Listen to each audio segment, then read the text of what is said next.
ఈరోజు ex MLA Gannavaram మాజీ శాసనసభ్యులు శ్రీ వల్లభనేని వంశీ గారిని అరెస్ట్ చేయడం జరిగింది.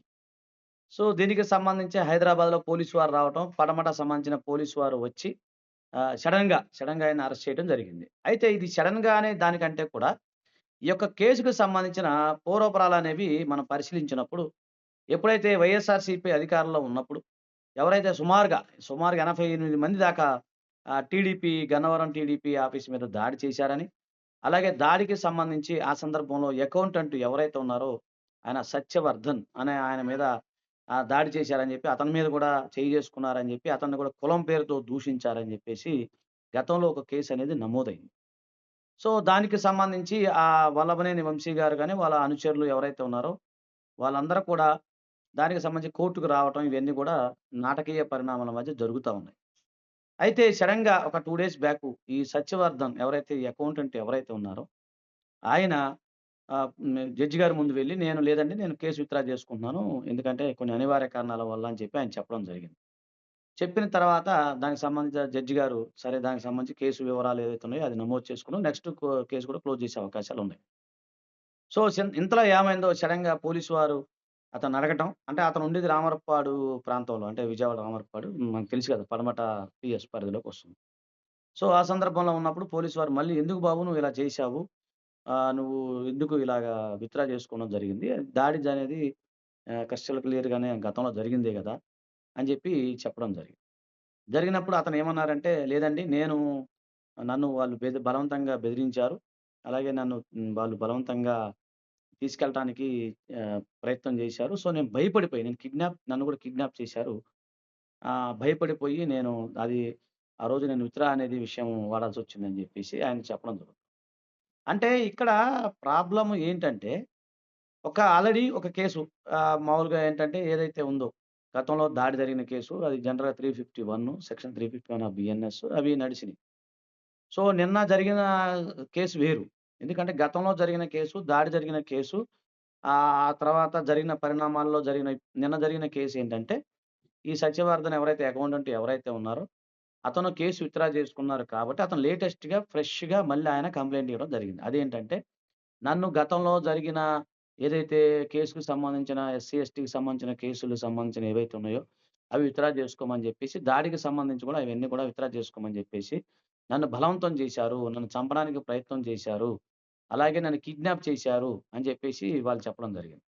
దానికి సంబంధించి పోలీసు వారేంటంటే 140 మనకు బిఎన్ఎస్ సెక్షన్ భారత న్యాయ సంహితలో 140 సెక్షను అవి పెట్టడం జరిగింది. అలాగే ఎక్స్‌టార్షన్ ఒకటి అంటే బలవంతంగా జూలుం చేయటం అంటాం కదా! ఎక్స్‌టార్షన్ చేయటం అది పెట్టడం జరిగింది.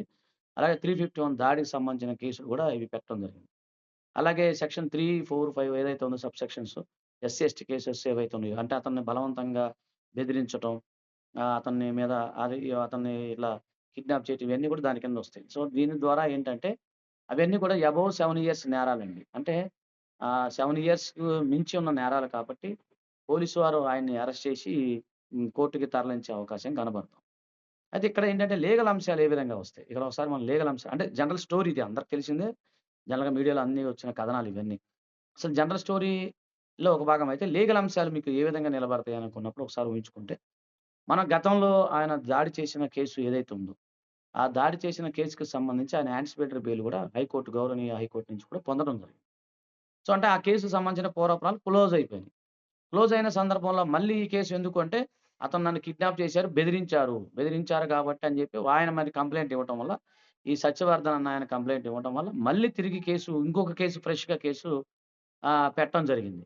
అంటే ఏంటంటే, ఇక్కడ గమనించాల్సింది ఏంటంటే, ఇది రాజకీయ ప్రత్యర్థులకు సంబంధించిన కోణంలో ఆలోచించాలా? లేదు లీగల్‌గా సంబంధించిన కోణంలో ఆలోచించాలా? అనేది మనం ఆలోచించినప్పుడు, దానికి సంబంధించిన నిజమైన పూర్వపరాలు పరిశీలించి, నిజంగానే అతన్ని అంటే సాక్షుల్ని ప్రభావితం చేయటం అన్నమాట. సాక్షుల్ని ప్రభావితం చేయటం. అలాగే ఎవరైతే సత్యవర్ధన్ ఆయన నిజంగానే కిడ్నాప్ చేసి, ఆయన్ని బెదిరించి, ఆయనకి ఖచ్చితంగా ఇది జరిగింది అని పోలీసు వారు ప్రైమా ఫేసి ఎవిడెన్స్ ఉంటేనే అరెస్ట్ చేసే అవకాశాలుంటాయి మామూలుగా. కాబట్టి నేనేమనుకున్నానంటే, ప్రైమా ఫేసి ప్రాథమిక సాక్ష్యాలు ఏవైతే ఉన్నాయో, అవి పోలీసు వారి చేతిలో ఉన్నాయని నేను అనుకుంటున్నాను. పోలీసు వారి చేతిలో ఉన్నప్పుడు మాత్రమే అరెస్ట్ చేసే అవకాశాలుంటాయి ప్రైమా ఫేసి కామన్‌గా. అయితే ఈ సందర్భంలో ఏం జరుగుతా ఉందంటే, ఇప్పుడు పోలీసు వారు ఎవరైతే ఉన్నారో ఆయన్ని అరెస్ట్ చేసి విజయవాడకి తరలించినప్పుడు జనరల్‌గా మనకు తెలియని ప్రొసీజర్ ఏంటంటే 14 డేస్ రిమాండ్ అనేది కామన్‌గా రిమాండ్ విధిస్తారు. విధించిన తర్వాత ఆయన జనరల్‌గా బెయిల్‌కి వెళ్తారు. సో, ఇది బెయిల్ అంటే అబోవ్ 7 ఇయర్స్ నేరాలు కాబట్టి బెయిల్ విషయంలో కొంచెం టైం పడతది. ఇది జనరల్ లీగల్ ప్రొసీజర్. అయితే ఇక్కడ మనం గమనించాల్సింది ఏంటంటే, ఈ రాజకీయ కుట్ర కోణం అవన్నీ కూడా అంటే కోర్టుకి సంబంధాలు లేవు. అవన్నీ రాజకీయ కుట్ర కోణం అవన్నీ కోర్టుకి సంబంధం లేదు. కామన్‌గా మాట్లాడుకునేవి. ఆయన మీద పెట్టిన ప్రధానమైన సెక్షన్‌లు ఇప్పుడు సంబంధించి 140 సెక్షన్ బిఎన్ఎస్, అలాగే 351 సబ్ క్లాస్ 1 అలాగే ఎస్సీ, ఎస్టీకి సంబంధించిన కేసులు. ఓకేనా ఫ్రెండ్స్. అంటే ఇది రాజకీయ పరిణామాన్ని పక్కన పెడితే లీగల్‌గా ఆయనకి బెయిల్ వచ్చిద్ది. తర్వాత యథావిధిగా ఛార్జ్ షీట్ ఫైల్ చేస్తారు. ఇక జనరల్‌గా మనకి ట్రయల్ అనేది స్టార్ట్ అవుతూ ఉంటది. ఓకేనా ఫ్రెండ్స్. ఇది జనరల్ అంశాలు. ఫర్దర్‌గా ఇంకేదైనా కావాలంటే మనం లీగల్ అంశాల పట్ల భవిష్యత్తులో మనం మనం మరిన్ని వివరాలు ముందు తెలుసుకుందాం. ఓకేనా. Thank you. నమస్తే. జై హింద్.